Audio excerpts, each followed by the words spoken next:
आज प्रधानमंत्री नरेंद्र मोदी ने विपक्ष पर बड़ा बम फोड़ दिया। भाई विपक्ष अपने इंडिया गठबंधन की मीटिंग के लिए मुंबई में बिजी है और उसी वक्त दिल्ली से खबर आ गई कि संसद का विशेष सत्र होने जा रहा है। लेकिन अचानक से विशेष सत्र बुलाने का मतलब क्या? भाई अभी अभी तो एक सत्र खत्म हुआ था। इसे लेकर देश भर में भयंकर चर्चा चल रही है। जिसको देखिए फोन कर रहा है, मैसेज कर रहा है कि क्या कर रहे हैं भाई मोदी जी। जैसे नरेंद्र मोदी रात 8 बजे देश को संबोधित करेंगे तो उसको लेकर मीम बन जाते हैं, चर्चा होती है कि अब क्या नया। तो वैसे ही लोग कह रहे हैं कि नरेंद्र मोदी ने यह विशेष सत्र क्यों बुलाया भाई, वो भी 5 दिन का। हर आदमी अपने आप से अपने हिसाब से थ्योरी चला रहा है, क्योंकि विशेष सत्र के ऐलान से हड़कंप मच गया। अब यह स्पेशल सत्र 18 सितंबर से 22 सितंबर के लिए बुलाया गया है। यानी नरेंद्र मोदी का जन्मदिन होता है 17 सितंबर।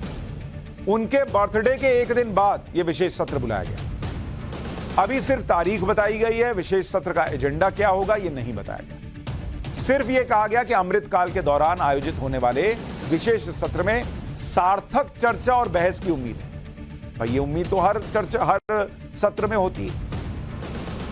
अब विशेष सत्र बुलाने का कारण क्या है, इसमें राज क्या है, इसे अभी तक कोई नहीं जानता।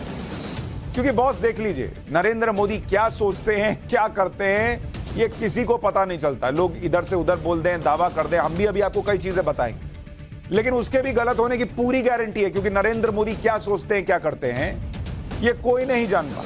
आप नोटबंदी का उदाहरण देख लीजिए, सर्जिकल स्ट्राइक का उदाहरण देख लीजिए, एयर स्ट्राइक का उदाहरण देख लीजिए।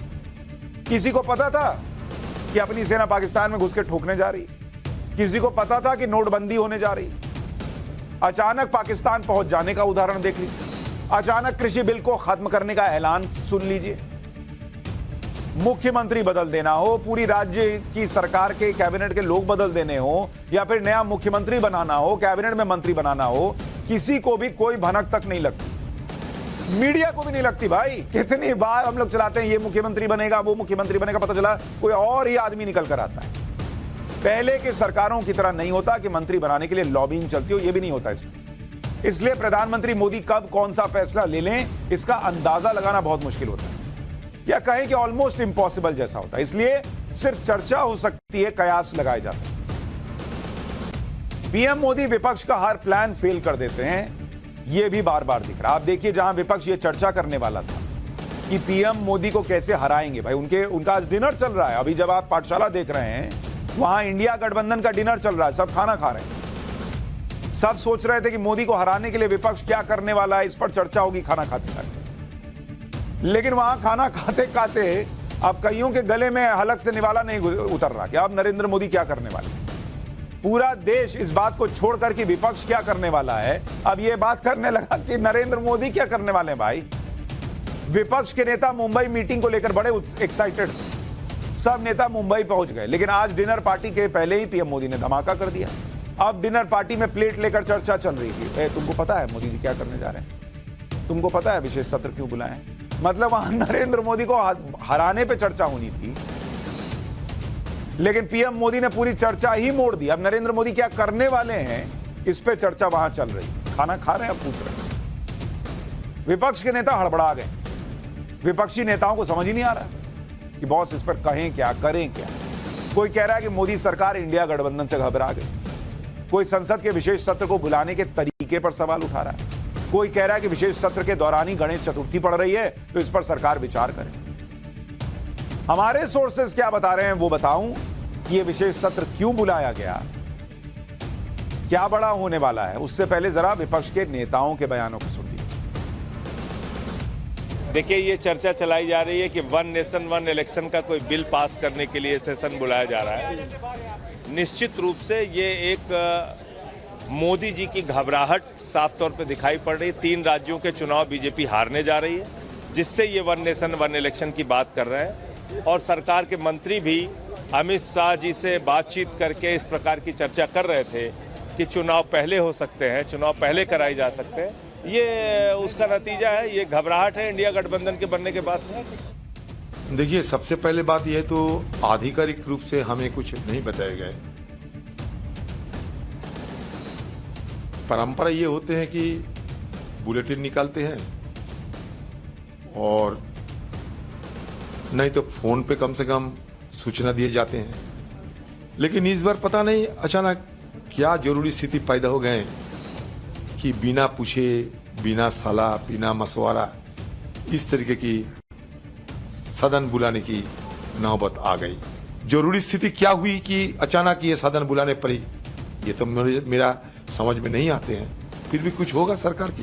देखिए, जिस तरीके से चोरी चोरी छुपके छुपके प्रहलाद जोशी जी ने ये निर्णय लेकर ट्वीट किया है कि सितंबर 18 से लेकर 22 तक एक स्पेशल सेशन होगा जिसमें राज्यसभा और लोकसभा के सारे एमपीज को बुलाया गया है।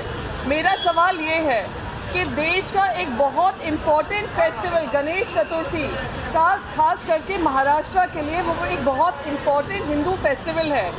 तो ये जो हिंदू विरोधी काम हो रहा है, हिंदू सेंटिमेंट्स को दरकिनार करके ये काम हो रहा है, हम जानना चाहते हैं ये क्यों हो रहा है, किस आधार पे ये निर्णय लिया गया, यही खास करके डेट क्यों चुनी गई।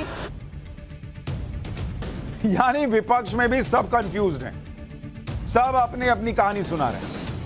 अचानक विशेष सत्र बुलाने के पीछे की वजह किसी को समझ में इसलिए नहीं आ रही क्योंकि अगर आप देखेंगे कि भाई ये हुआ क्या, सब कंफ्यूज्ड हैं। अभी क्या हुआ, अगर आप देखेंगे जो मॉनसून सत्र था जो चल रहा था जिसमें बड़ा हंगामा हुआ, आपको याद होगा मणिपुर को लेकर, वो 11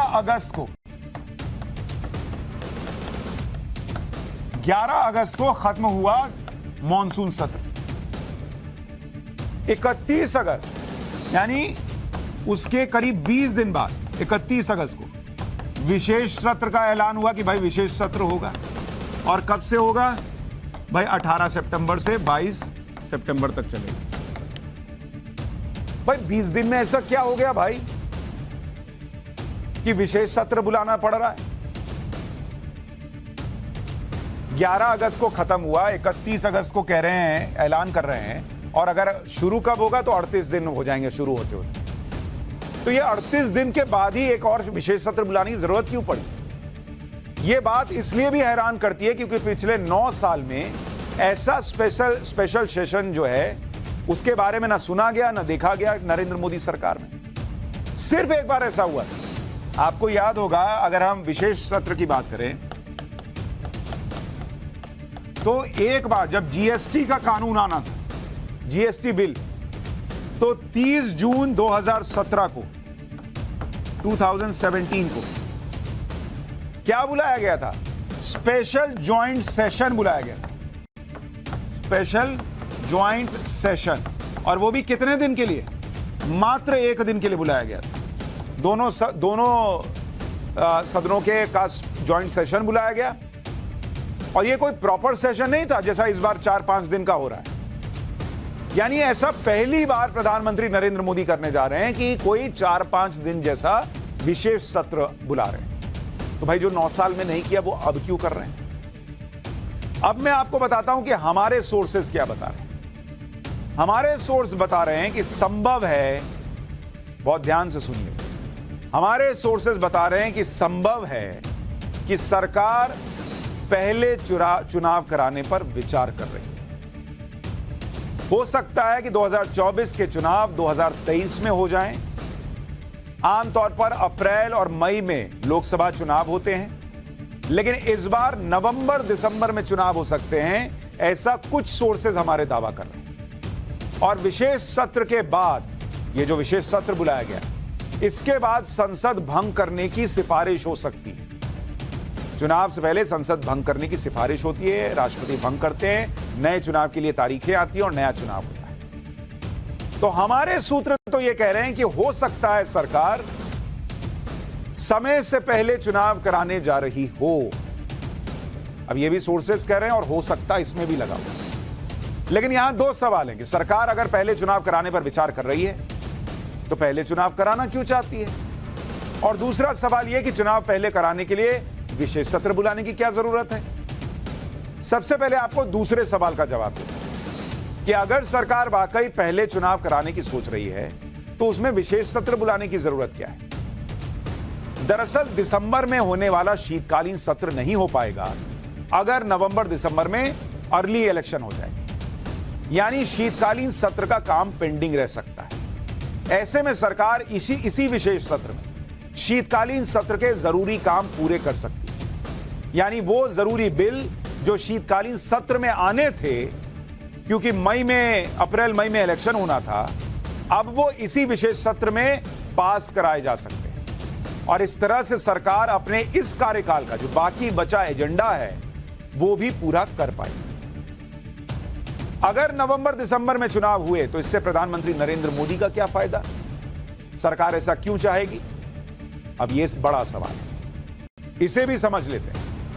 पहली बात, 12 नवंबर को दिवाली है और दिवाली का समय वो समय होता है जब सबकी जेब में पैसा भरा हुआ होता है, अर्थव्यवस्था बूम कर रही होती। वैसे भी अभी की हुई, अभी मैंने आपको बताया थोड़ी देर पहले कि पहले क्वार्टर का जीडीपी ग्रोथ रेट 7.8% है इंडिया का। 7.8%। कोई दूर दूर तक पास नहीं है। लोग 2% 3% पे अमेरिका, चीन, फलाना ढिमकाना कूद रहे हैं। इंडिया 7.8% पर। दिवाली आते आते अर्थव्यवस्था और रॉकेट बनी हुई होगी। दिवाली वाला रॉकेट नहीं, आसमान में उड़ने वाला रॉकेट। यानी एक फील गुड फैक्टर होगा मार्केट में। दूसरी बात, नवंबर दिसंबर में हल्की सर्दी और गुलाबी ठंड जैसा मौसम होता है।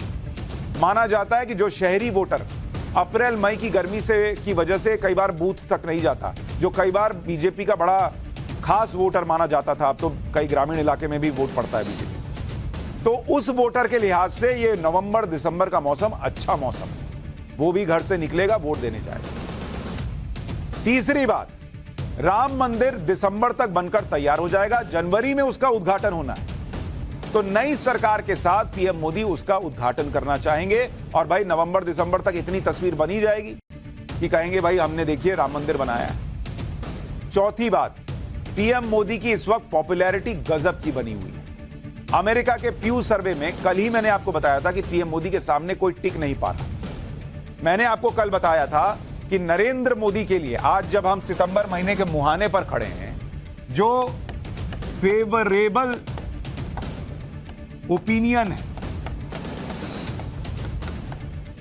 नरेंद्र मोदी को लेकर, मोदी के लिए, वो क्या है? नरेंद्र मोदी के लिए है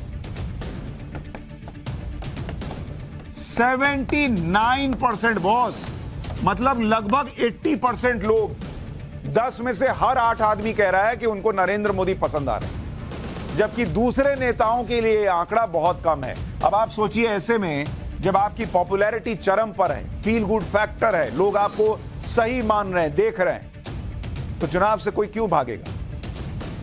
एक फैक्टर विधानसभा चुनाव का भी। इस साल नवंबर और दिसंबर में 5 राज्यों में विधानसभा चुनाव होने वाले हैं।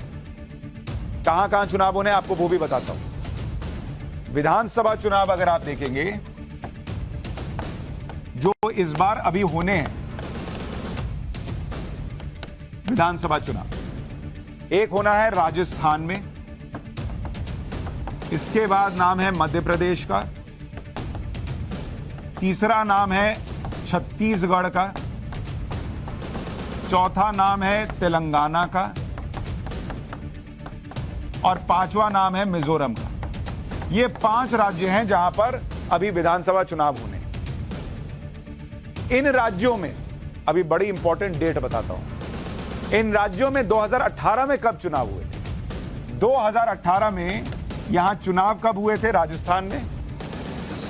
राजस्थान में 7 दिसंबर को वोटिंग हुई थी। मध्य प्रदेश में 28 नवंबर को वोटिंग हुई थी। छत्तीसगढ़ में अगर आप देखेंगे, छत्तीसगढ़ में 12 और 20 नवंबर को वोटिंग हुई। तेलंगाना के अंदर वोट पड़ा था 7 दिसंबर को और मिजोरम में 28 नवंबर को वोटिंग हुई थी। ये सारे डेट आपको कब की बता रहा हूं? 2018 की। अब इनके नतीजे कब आए थे? इन सारे इलेक्शंस के जो नतीजे आए थे वो आए थे 11 दिसंबर को। अब इससे क्या लेना देना है बॉस? पिछली बार, मतलब अब इन राज्यों में जो चुनाव होने हैं वो जब तक विधानसभा 5 साल पूरी कर रही है उसके पहले करा लेने होते। यानी ये वो ऐसे 5 राज्य हैं जहां पर इलेक्शन कराने के लिए जो तारीख है वो दिसंबर के महीने के आसपास बैठती है, नवंबर दिसंबर। अगर नवंबर दिसंबर में ये इलेक्शन होते हैं तो संभव है कि ये 5 राज्य के चुनाव लोकसभा चुनाव के साथ करा लिए। अब ये भी समझ लेते हैं कि पिछली बार शीतकालीन सत्र कब हुआ था, 7 दिसंबर से 23 दिसंबर के बीच। यानी आप देखिए कि ये सारी डेट इस तरफ इशारा कर रही हैं कि हो सकता है कि विधानसभा चुनाव के साथ ही लोकसभा चुनाव की तैयारी की जा रही हो। ये सारे चुनाव एक साथ हो जाएं, ये 5 राज्यों के प्लस लोकसभा का चुनाव, और ये सारे कब हो सकते हैं, नवंबर दिसंबर में। अब विपक्ष के अंदर ये बेचैनी बहुत पहले से थी, इसलिए उनके कई बड़े नेता बार बार कह रहे थे कि सरकार चुनाव जल्द करा सकती है, जैसे नीतीश कुमार कह चुके हैं। अच्छा, ये साथ में विधानसभा चुनाव करने का असर क्या होगा ये भी अभी आपको बताऊंगा। जैसे नीतीश कुमार कह चुके हैं कि वो 7-8 महीने से कह रहे हैं कि बीजेपी दिसंबर में लोकसभा चुनाव करवा सकती है। कुछ दिन पहले ममता बनर्जी ने कहा था कि बीजेपी ने प्रचार के लिए सारे हेलीकॉप्टर बुक कर लिए। यानी इन नेताओं को लग रहा है कि चुनाव पहले हो सकते हैं। विपक्ष के अंदर यह घबराहट इसलिए है कि अगर जल्दी चुनाव हुए और राज्यों के चुनाव के साथ ही लोकसभा के चुनाव हो गए तो विपक्ष का पूरा प्लान ही चौपट हो जाएगा बॉस। क्योंकि विपक्ष इस उम्मीद में बैठा है कि विधानसभा चुनाव में अगर बीजेपी को वो हरा देता है तो उन्हें लोकसभा चुनाव के लिए पावर डोज मिल जाएगी, मोमेंटम मिल जाएगा कि भाई हमने नरेंद्र मोदी को, देखिए भाई भले विधानसभा चुनाव और लोकसभा चुनाव अलग अलग इंपैक्ट छोड़ते हो, नरेंद्र मोदी के नाम पे जब वोट पड़ना होता है तो फिर पब्लिक किसी को नहीं देखती। लेकिन माहौल ये बन जाता है कि भाई देखिए, मान लीजिए छत्तीसगढ़ हार गए या मान लीजिए मध्य प्रदेश हार गए, कि देखिए हार गए, हरा दिया इनको, तेलंगाना हार गए, फलाना ढमकाना, मतलब एक मोमेंटम विपक्ष को मिल सकता था, उनके कार्यकर्ताओं को बूस्ट मिल सकता था कि भाई चलो नरेंद्र मोदी को हराया जा सकता है। जल्दी चुनाव करवाने से विपक्ष के सामने मुसीबत ये होगी कि भाई अब वो मोमेंटम गया। अगर ये लोकसभा चुनाव के साथ चुनाव होंगे विधानसभा के, तो फिर जीत का नतीजा भी लोकसभा के साथ ही आएगा। फिर आप कहां कह पाएंगे कि आप मोदी को हरा रहे नहीं हरा रहे। दूसरी बड़ी मुसीबत होगी कि सीटों का बंटवारा कैसे तय हो पाएगा।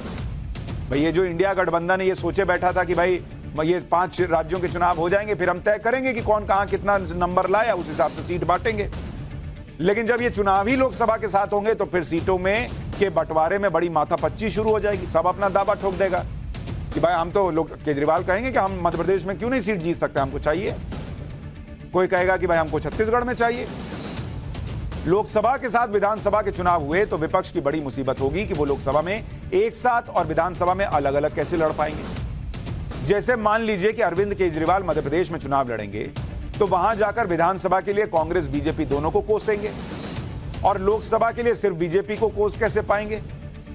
2 भाषण देंगे कि अभी वाला मेरा भाषण है जिसमें मैं आपको मध्य प्रदेश में बताऊंगा कि कांग्रेस बीजेपी दोनों बेकार हैं, और उसके बाद अब मैं लोकसभा वाला भाषण दूंगा, इसमें सिर्फ नरेंद्र मोदी बेकार है। इसमें कांग्रेस ठीक है, जहां जहां कांग्रेस लड़ेगी वो इंडिया का साथी है तो दे दीजिएगा। ऐसा तो कर नहीं पाएंगे।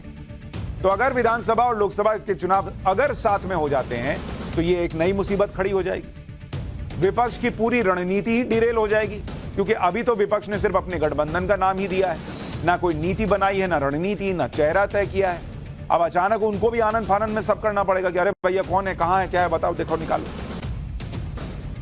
क्योंकि आप देखिए कि विपक्ष में ना अभी यह तय हुआ कि कौन कहां कैसी कुर्बानी देगा। सीटों का बंटवारा तय करना है, संयोजक का नाम तय करना है, चेहरा तय करना है। अभी विपक्ष के अंदर तो यही चल रहा है कि हर पार्टी अपने नेता को पीएम की रेस में बता रही है। और जब ये टकराव साफ दिख रहा है कि विपक्ष के कई नेता ये कह रहे हैं, अपने गठबंधन की दरारों पर पर्दा डाल रहे हैं कि विपक्ष में तो पीएम पद के लिए कुछ कई चेहरे हैं। सुनिए विपक्ष के कुछ नेताओं। You must have heard from Uddhav ji very clearly yesterday that we have many choices.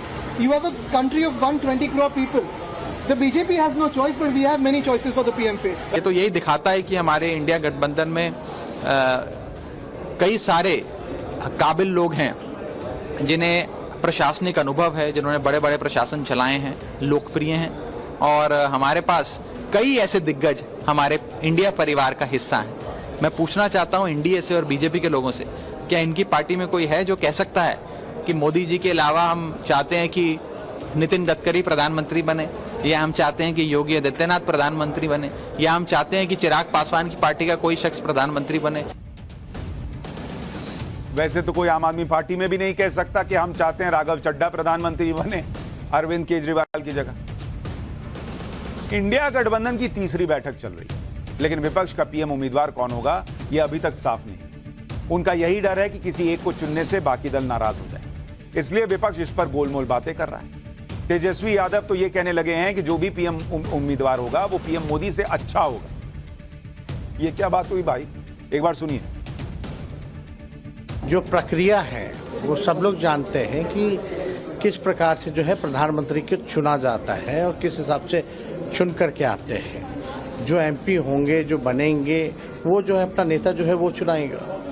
तो वो तो बात की बात है, लेकिन जो भी होगा मोदी जी से ईमानदार होगा, सच्चा होगा और जनता के प्रति वफादार होगा।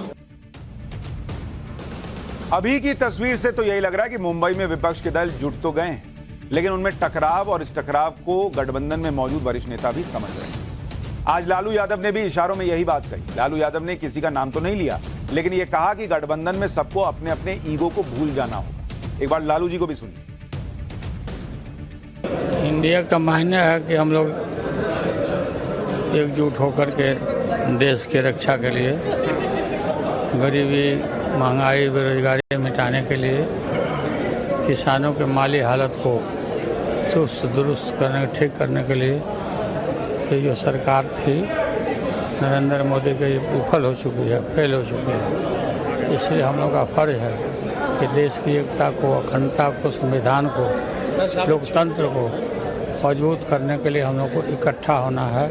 अपने अपने युवकों को खुल जाना, फर्गो करना है और कॉमन कार्यक्रम बनाकर, प्रोग्राम बना करके और चुनाव में 1 to 1 हम लोग को जाना है।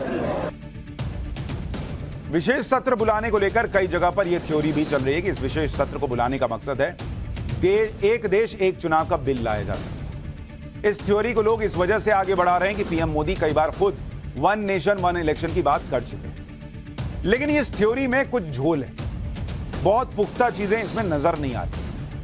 क्यों मैं ये कह रहा हूं इसके बारे में आपको आगे बताऊंगा, लेकिन एक बार सुनिए पीएम 1 नेशन 1 इलेक्शन को लेकर क्या कह चुके हैं, फिर आपको बताऊंगा कि विशेष सत्र में क्यों है। ये नहीं लगता कि इसी के लिए विशेष सत्र बुलाया जा रहा हो।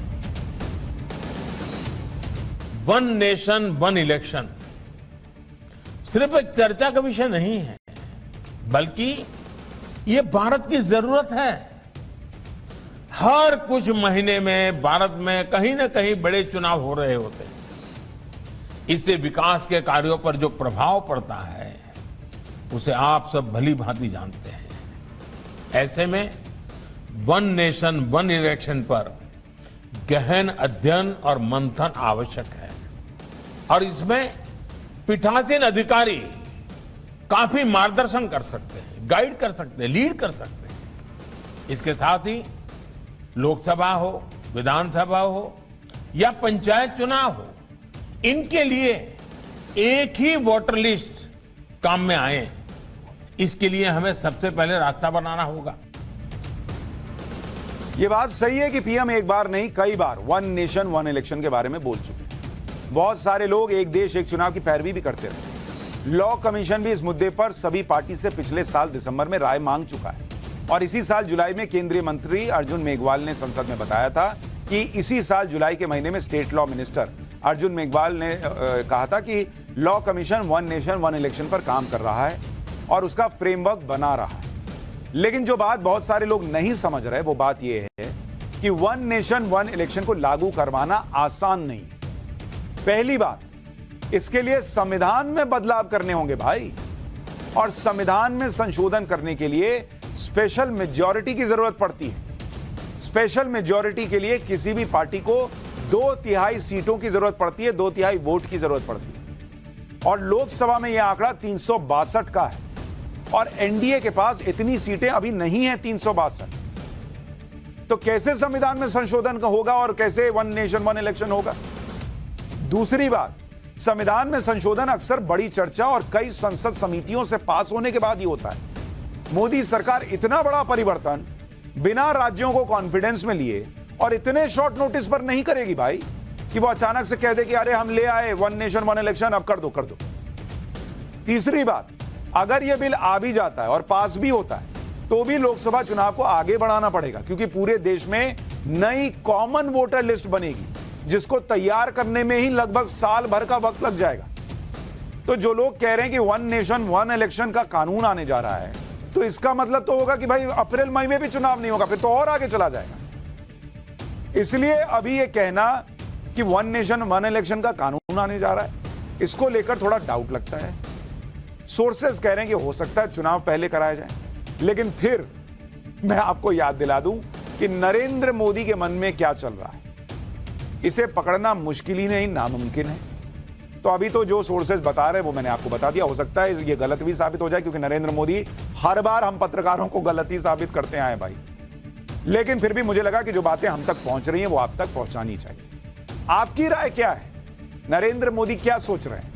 क्यों बुलाया विशेष सत्र? #न्यूज की पाठशाला पर अपना कमेंट, अपनी राय जरूर बताइए।